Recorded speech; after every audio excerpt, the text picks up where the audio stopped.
How to upscale videos using Qcode AI. First, open your web browser and go to portal.qcode.com. Then sign in to your Qcode account. Once you're inside the dashboard, click Transcoding from the left sidebar and select Transcode Media. Under Select Media, add the video you want to upscale. You can use a video URL or edit the source to provide your own video. Next, go to the Choose Destination section and select where you want Qcode to save the upscaled video. You can choose Qcode S3 storage, third-party storage, or temporary storage.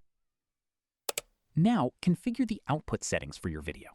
Select MP4 as the output format and choose the target resolution you want, such as 1080p or 4K.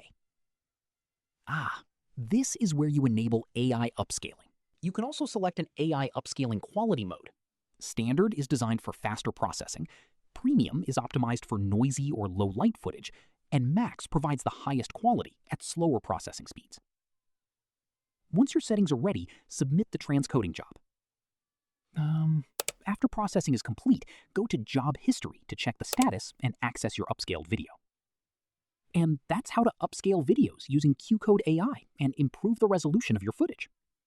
If this tutorial helped you, make sure to like the video and share it with someone who might find it useful. And don't forget to subscribe for more AI and how-to tutorials.